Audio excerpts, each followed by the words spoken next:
काका 12 छोजी झाजी और से होई तारा 12 ले रुआइल बा। रे बबुआ कथी कहू बैठा एगो बात तोरा के कह दै छी। बात में इहे हवा कि हम जौना से लव करी प्यार करी तू हमारा साथ में धोखा दे के चल गए।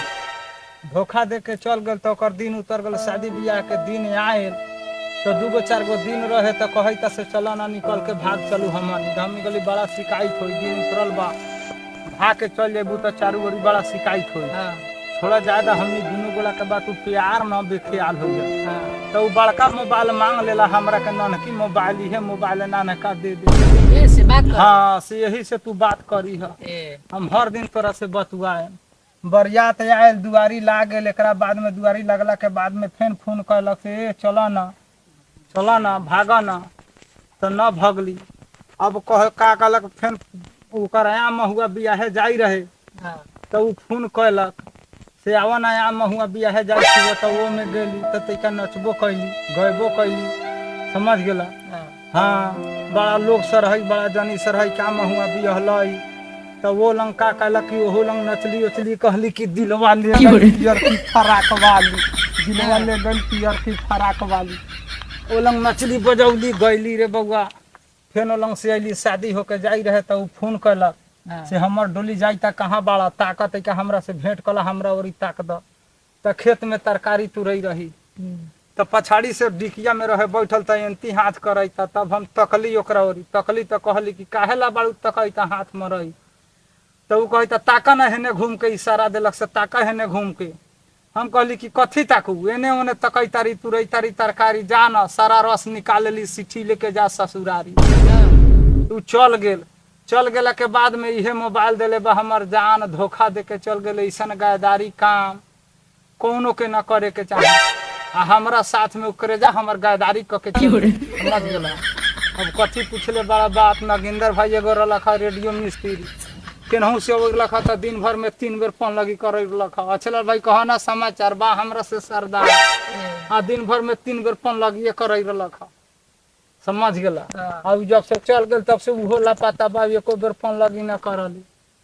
बाकी बात रह गल कि कमल भाई आ हरिंदर भाई गांव में हित हमरा दुइये गो गांव भर में दुइये गो हिते हवा हरिंदर भाई कमल भाई। तो कमल भाई बा धमिनवा मरद जितना आगाड़ी है उतना पछाड़ी नरसर बरोबर।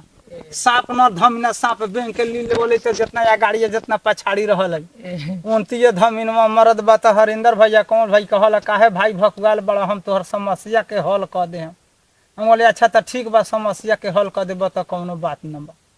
भाई एक दिन मोटर उठावे गेली बा गिर गेली ठेहुन में हो गल दर्द लंगड़ाई गेली कहता अहिया हम तोरा के देबो दवाई। गेली तो कहलक से कमल भाई के ससुरार की तो कोल्हू चलल है लौका के तेल पेर के ले आयल है। गेली से हो कमल भाई तक लौका के तेल दाना चकरी में लगाओ कि हमर गोड़ के दर्द आराम हो को। तो हित आदमी ऐसा कि इतना लौका के तेल न दिला, समझ गेला। कथी पूछले बड़ा बात न पूछले बड़ा बात। अब बाकी समस्या रहे से हम अपन समस्या हम अपने व्यवहारे लगली। बाद में फेन उ फोन करैता तब ओकरा के फोन पर इहे फोन देले बा ऐसे बात होबे न करले। और बड़का मोबाइल हमर लेके चल गए सब कुछ चला के देखल इहे ननकी मोबाइल देले बा। वही से पौन पझार में ये भरे वो लख बतुआई रही है तो याद पड़ल कभी कभी सपना में तो वह पौन पझार में खोजी ले करू से का करू। हाँ यही पैनिया समय हाथवा समय आके बतुआई रख समझ गला। तब वही से ओकरा के पैनिया पझरवा में कभी कभी याद पड़ल तब बउआई खोजी ले से नहीं होई। ये तो समस्या बा। कथी पूछले बड़ा समस्या तो कथी करबा रे बोका बुढ़ा लै तो राखी खड़ोर के बैठल है, समझ गेला।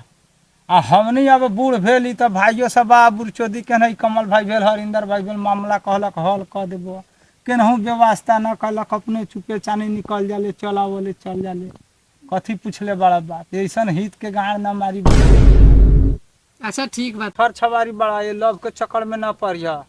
चारू ओरी घूमली लव के दवाई खोजेला कौनो डॉक्टर न सकरलक से हाँ लव के दवाई हवा केनहू एगो न टैबलेट मिली न दवाई मिली तो हनी छर छवारी बड़ा से दवाइयो खा ले बराहट हो जाई तो उहो न मिली, समझ गेला।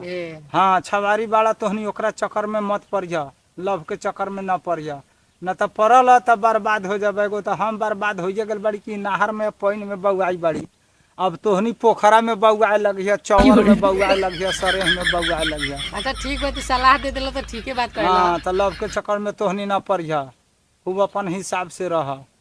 सब कुछो के दवाई बा, एकर कौनो दवाई ना बा।